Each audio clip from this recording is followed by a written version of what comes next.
Lo componen el Tribunal de Honor los doctores Víctor García Toma, Marco Martos Carrera, Salomón Lerner, Febres, Ulises Montoya Alberti y, por supuesto, el doctor también Walter Gutiérrez. Bienvenido, gracias por estar con nosotros y felicitaciones por esta elección, que sin duda es una distinción y al mismo tiempo pues una tarea importante. Cuéntenos un poco, porque claro, la impresión del que oye que existe un tribunal y además un tribunal de honor, de un pacto ético electoral, suena como muy útil y necesario, pero en un contexto en el que las disputas políticas y los tomas y dacas de los partidos y las acusaciones que se hacen sobre uno y otro candidato, y que cada vez va creciendo eso al descrédito, y por otro lado porque también tenemos, varias candidaturas que son extrañísimas y que ya no les corresponde a ustedes descalificarlos, pero sin duda hay ahí también irregularidades o por lo menos dejadez. Difícil tarea, ¿verdad? Muy difícil. Tal como le pinto el cuadro, pero me gustaría un poco que nos diga usted cómo evalúa lo que le espera por un lado, pero además si en efecto este compromiso de los propios partidos hay manera de decirles respétenlo. No es solamente una fotografía la que se está buscando. Bueno, gracias por la invitación, Raúl, Ricardo, bienvenido. Patricia.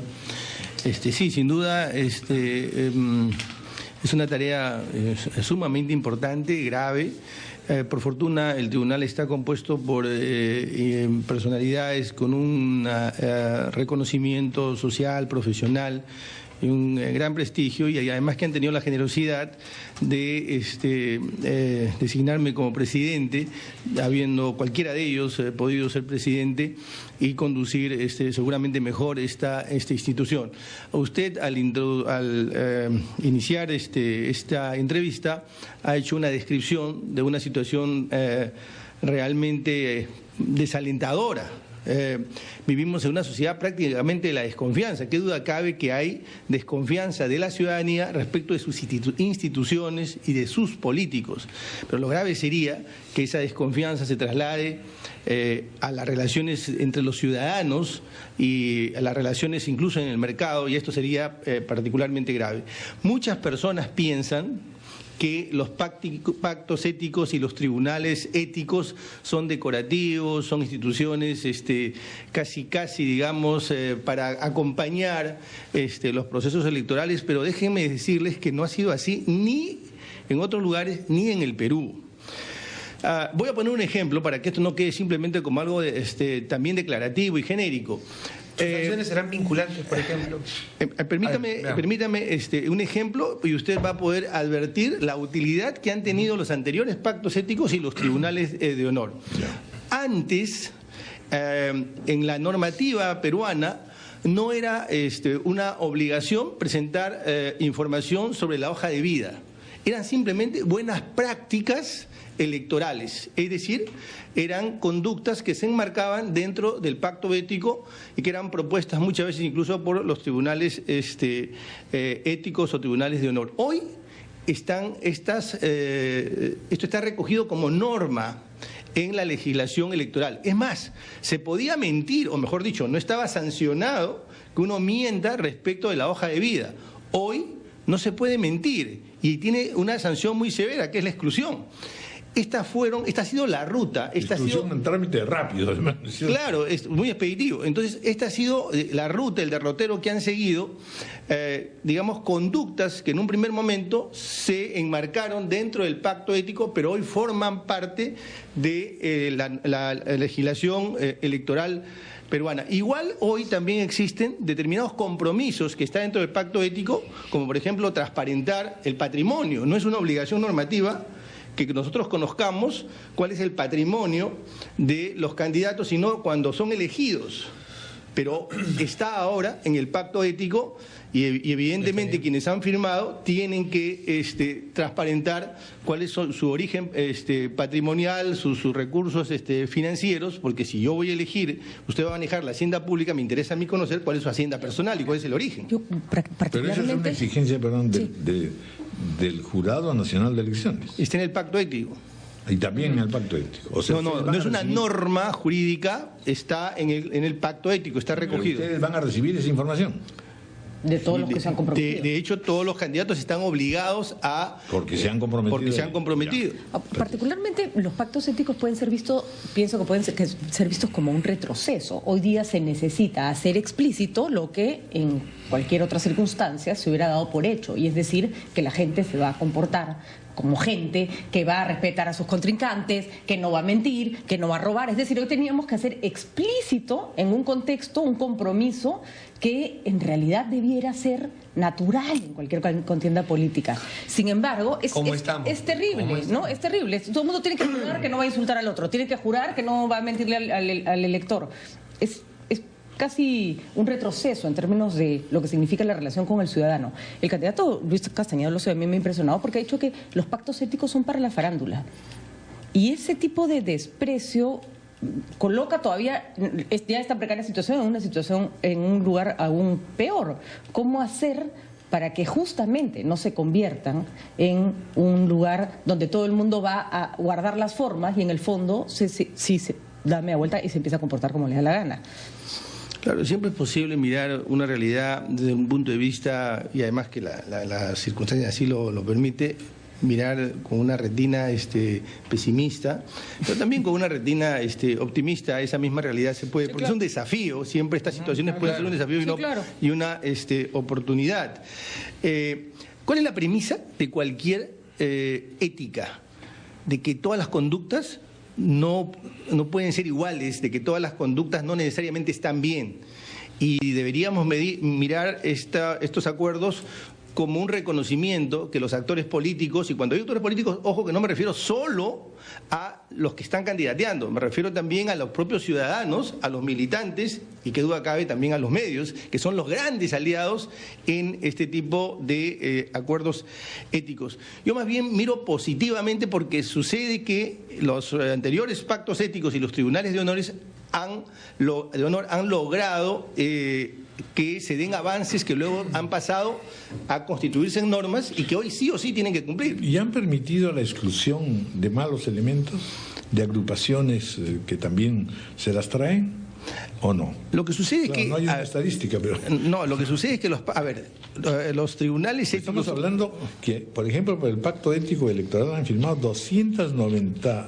organizaciones políticas de alcance nacional, regional y local, siendo que son mucho más para empezar. Pero en segundo lugar, vaya, con 290 empieza uno a decir, bueno, cómo se estudia cada caso, quiénes son. No basta decir yo soy pues un partido y formo parte del Pacto Ético Electoral.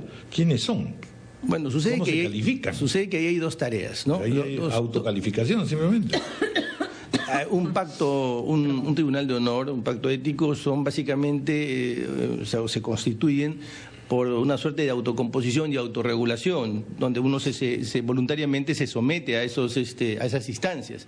Y aquí hay dos tareas. Primero, aquellas que vienen por las distintas dependencias del Jurado Nacional de Elecciones a nivel nacional, las quejas, no quisiera llamar las denuncias, que vamos resolviendo de acuerdo a su cronograma, digamos, que se ha presentado, o su urgencia. Y esa tarea, que ya es de fondo, que el tribunal probablemente haga algunas propuestas que sirvan de base para que en el futuro pueda haber una especie de estatuto de buenas prácticas o un código de ética electoral que acompañe lo que el tribunal, lo que el jurado ya ha presentado, que es un proyecto para que haya un código electoral y un código procesal electoral, porque hoy día hay más o menos 12 normas, salud, que regulan estos procesos electorales, y hay 32 reglamentos. Ahora, en temas concretos, doctor sí. Gutiérrez, por ejemplo, además de la guerra sucia y ataques, que es lo usual y que eso no se va a poder parar, me refiero a los puyazos, a veces hasta insultos que se lanzan en la campaña. Hay temas que de verdad son criminales. No hablemos de narcotráfico y corrupción plenamente probada, sino, por ejemplo, el chuponeo al que se recurre en cada campaña electoral, sobre todo en las últimas. ¿Qué pasa si sale un chuponeo totalmente direccionado y más o menos se sospecha o se tiene claramente establecido a quién beneficia o quién es el autor? ¿Qué va a hacer el pacto, el tribunal que usted preside? Lo que pasa es que nosotros no tenemos competencia sobre eso. Ahí usted está hablando de conductas que son claramente ilegales. Sí. Y hay que hacer denuncia, hay que hacer la denuncia correspondiente a la Fiscalía de la Nación, y es una jurisdicción, jurisdicción judicial que se va a ocupar de estos temas, no los temas éticos. El Tribunal de Honor se circunscribe básicamente a los acuerdos que han sido recogidos en el pacto ético. Y como Patricia señalaba, son básicamente valores, principios, respeto a la dignidad, transparencia, veracidad. A ver, qué tan importante es que en el Perú, de una buena vez, proscribamos que sea tan fácil mentir. Así es.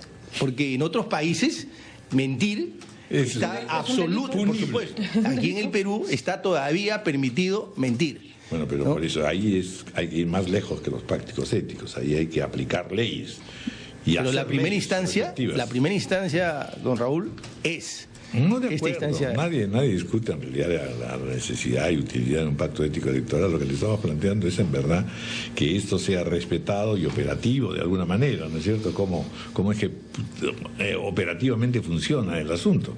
Porque si solamente es una cosa de buena fe, justamente pues eso es lo que ha permitido que la gente mienta y que se presenten impresentables a candidaturas. Que se penetren intereses económicos, delincuenciales, narcotráfico. Por eso el pacto ético logra... Partimos de una idea un tanto virginal.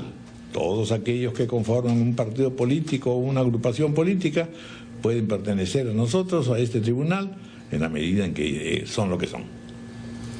Bueno, yo diría, bueno, primero hagamos un rasero, no sé quiénes son. En segundo lugar, en realidad el pacto es cómo nos comportamos, ¿no es cierto? Sin duda. Y la evaluación es permanente, es decir, ahorita está usted pues desbordando ese pacto, pero para eso hay que ponerse de acuerdo en determinados principios y en ciertas modalidades de trabajo.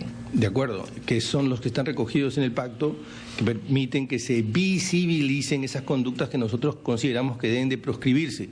Y cuando eso finalmente se socializa, terminan recogiéndose en normas que ya la hacen claramente vinculantes. ¿Y eso es durante toda la campaña? Es hasta el final del proceso, hasta diciembre. ¿Pero durante el proceso? Durante el proceso, más activamente durante el proceso. Ya. Bueno, muy bien, la mejor de las suertes. Gracias. Efectivamente, se trata de un tribunal de gente de primera, así que en consecuencia hay que tener Muchas gracias. muy buena fe y esperanza. Gracias. Muchas gracias.